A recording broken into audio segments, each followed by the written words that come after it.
विश्व साहित्य सरगम। विश्व साहित्य सरगम की इस महफिल में हृदय से साहित्य प्रेमी श्रोताओं का स्वागत इस्तकबाल खुश आमदीद है। समसामयिक घटनाओं पर आधारित हदीसे दिल प्रसिद्ध साहित्यकार हदीस अंसारी की लघु कथाओं का संग्रह है। श्रोता साहित्य प्रेमी अब इन कहानियों को ऑडियो के माध्यम से सुन सकते हैं। आशा है कहानी सुनने के बाद आपके दिलो दिमाग में जज्बात और विचारों की नई नई मौजें उठेंगी। लघु कथा को लाइक करें और अपने कमेंट्स जरूर लिखें। इससे साहित्यकार को साहित्य की रचना में नए आयाम और नई दिशाएं मिलती हैं। विश्व साहित्य सरगम श्रोता साहित्य प्रेमियों का हृदय से आभारी है। साहित्य एक अभिव्यक्ति है जो जीवन के प्रति जागरूकता और समझ हासिल करने के लिए बुनियादी हैसियत रखता है। साहित्य में व्यक्ति के कल्पनाशील अनुभव को जगाने की बहुत बड़ी शक्ति होती है। पाठक और श्रोता को इस अनुभव का एहसास होता है। साहित्य से हमें जीवन की चेतना प्राप्त होती है। यह साहित्य की एक मुख्य विशेषता है। लेखक एक ऐसा व्यक्ति होता है जिसमें समझने की क्षमता और उसे अभिव्यक्त करने की शक्ति होती है। साहित्य जीवन में नए अर्थ खोजने का काम करता है। इसीलिए साहित्य जीवन की चेतना का नाम है। इस चेतना के माध्यम से हम बदलते हैं।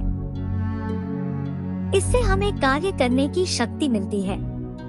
आपने कई लोगों को यह कहते हुए सुना होगा कि ये सिर्फ कविता और कल्पना है। उनका मतलब होता है कि ये सब झूठ है। लेकिन अगर आप साहित्य को गहराई से देखेंगे तो पाएंगे कि इसमें वर्तमान युग की सच्चाई छिपी हुई है, जो हमें नई चेतना प्रदान करता है। अतः हम कह सकते हैं कि साहित्य मानवीय अनुभव के संपूर्ण ज्ञान और समझ का नाम है। इस प्रकार जो इस सत्य को व्यक्त करता है वह सच्चा है, सुंदर है, पूर्ण है, प्रभावी और सकारात्मक है। इसीलिए साहित्य जीवन की आलोचना है और जीवन के गहरे समुद्र में गोता लगाकर जीवन के राज को तलाश करने का नाम भी है। आइए सुनिए और महसूस कीजिए साहित्य के बारे में जो कुछ अभी कहा गया है। क्या हदीस अंसारी की इन लघु कथाओं और कहानियों में ये सभी बुनियादी पहलू मौजूद हैं? तन्हाई का विषय। तुम्हें दुनिया की मोहब्बत में हद से गुजरता हुआ देखकर अफसोस होता है। कुदरत ने तुम्हें सब कुछ दिया है, लेकिन जमाखोरी से बाज नहीं आते हो। सिर्फ तुम ही नहीं, यहाँ हर सफेदपोश स्वयंसेवक, समाज सेवक, देशभक्त, धर्म उपासक, धर्म रक्षक दुनिया समेटने में लगे हुए हैं। क्या ही खूबसूरत कारोबार हो रहा है, वह भी टैक्स फ्री।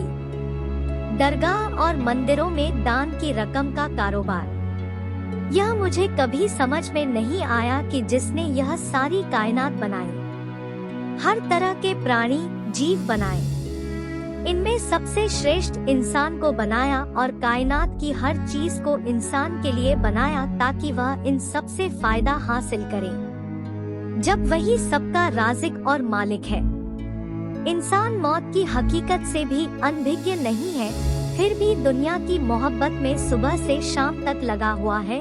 उसे इतिहास भी मालूम है कि जो आज जमा कर रहा है उसे छोड़कर जाना है, फिर जानते हुए भी यह काम किए जा रहा है। अफसोस। खैर, कोई बात नहीं। मैं कौन होती हूँ तुम्हें रोकने वाली? हर व्यक्ति अपनी मर्जी का मालिक है, लेकिन यह सोच भी गलत है। यह सोच अंधकार की तरफ ले जाती है। आओ, तुम्हें आज दुनिया की हकीकत बताती हूँ। नाव पानी में अच्छी लगती है क्योंकि नाव पानी में ही चलती है और जिंदगी को सुरक्षित रखती है। जिंदगी का सारा भार वहन करती है। साहिल के दोनों किनारों को जोड़कर रखती है।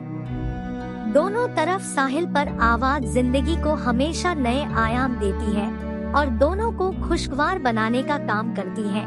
लेकिन अगर नाव में पानी भर जाए तो नाव के साथ उस पर सवार तमाम जिंदगी के लिए हलाकत का सबब बनता है।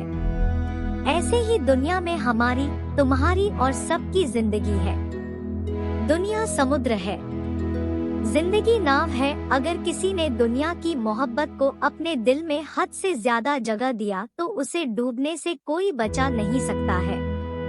अगर इस दुनिया और इसके बाद की जिंदगी की कामयाबी चाहते हो तो तुम्हें बैलेंस बनाकर रखना पड़ेगा, वरना कयामत के दिन रब को क्या जवाब दोगे। तन्हाई में इस विषय पर सोचना।